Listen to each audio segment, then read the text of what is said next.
خليني قبل أي حاجة أسألك سؤال واحد.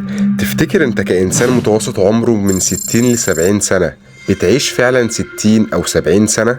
ولا بتعيش سنة واحدة وبتكررها 60 ل70 مرة؟ السؤال صادم، ده حقيقي.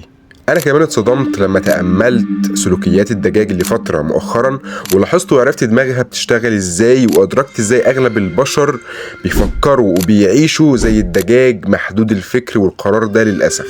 لو فاكر ان الدجاجة كائن غبي ومثير للشفقة علشان حجم مخها صغير، فانت فاهم المشكلة غلط تماما.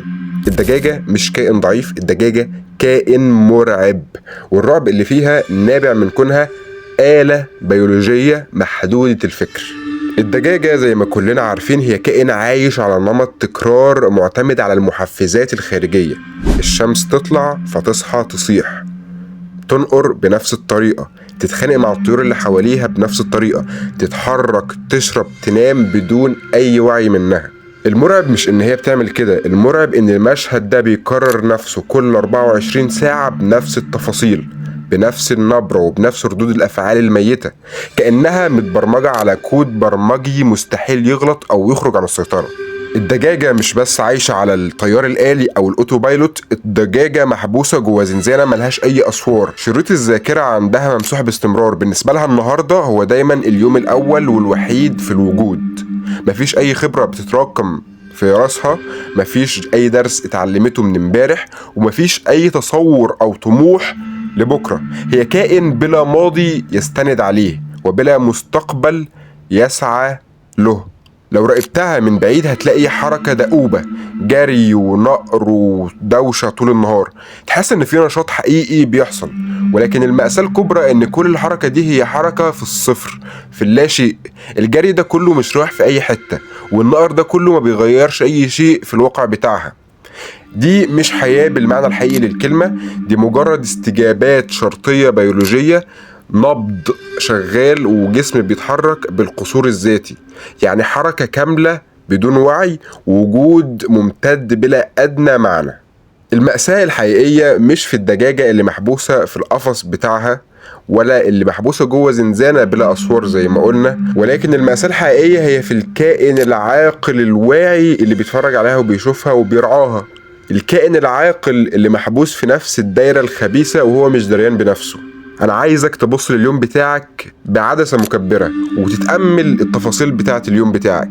بتصحى في نفس اللحظة اللي التايمر بتاع عقلك متعود عليها، ايدك بتروح لابليكيشن الموبايل او بتسكرول بشكل عشوائي بدون اي وعي، بدون اي تفكير، بتركب نفس وسيلة المواصلات، بتشوف نفس الوشوش، بتشتكي من نفس الظروف بألفاظ مكررة، وبتحس بنفس المشاعر الميتة كل يوم بشكل مكرر.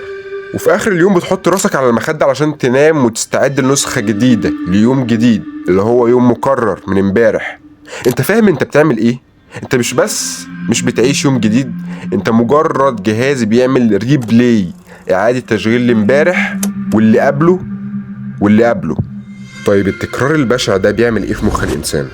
التكرار هو اقوى مخدر اتخلق في التاريخ، بيقتل الدهشة، بيموت الشغف، وبيلغي التفكير النقدي بكل أشكاله.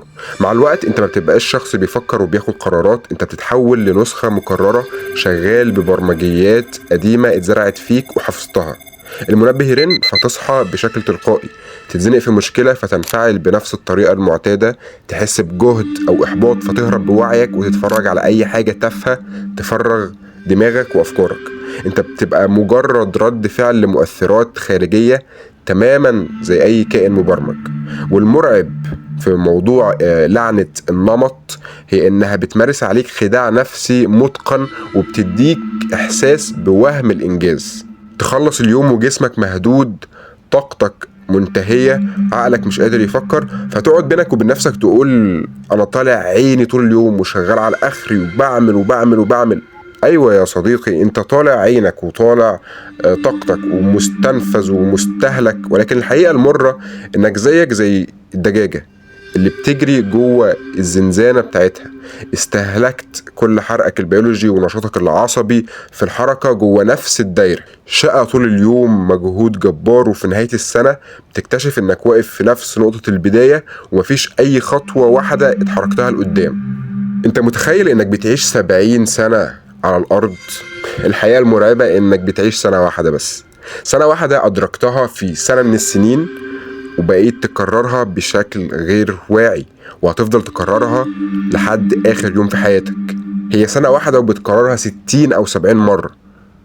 تكرار النمط والتأسي في الروتين مش مجرد ملل عابر أو تجربة بائسة بتبصلها باستخفاف أو تهون على نفسك بيها وتعديها. تكرار النمط هو عملية اغتيال صامتة وموت بطيء بياكل روحك ووعيك وانت فاكر انك عايش. انت بتموت وبتتاكل من جوه، وبتحول وجودك من تجربة إنسانية فريدة ومشتعلة وفيها فرص لا محدودة لردود أفعال ميتة بيتحكم فيها القصور الذاتي، مجرد رد فعل للمؤثرات الخارجية. نمط متكرر. الكارثة إن الحل مش هيجيلك على هيئة معجزة هينزلك من السماء ويغير لك الواقع وانت قاعد مستني ومستسلم.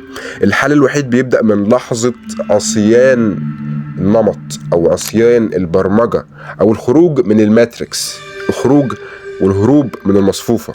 لازم تبدأ فورا في إنك تربك السيستم اللي انت سجنت نفسك جواه، تغير وتكسر الطريقة المعتادة في رؤية الأشياء ورؤية الحياة ورؤية الأفعال. بوظ الترتيب الآلي اللي يومك بيمشي بيه.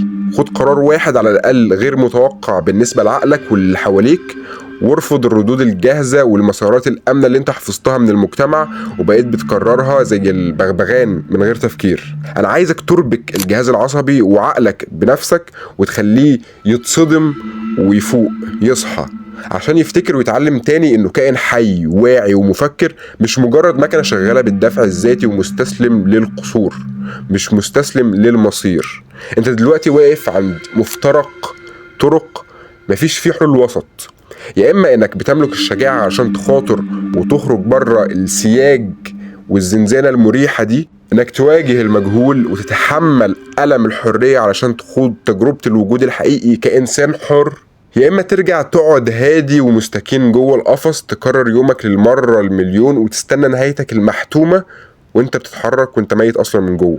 السؤال الحقيقي اللي لازم تسأله لنفسك هو انت هتعيش وتفكر كإنسان ولا هترضى تموت جوه النمط المتكرر ده؟ واجه نفسك.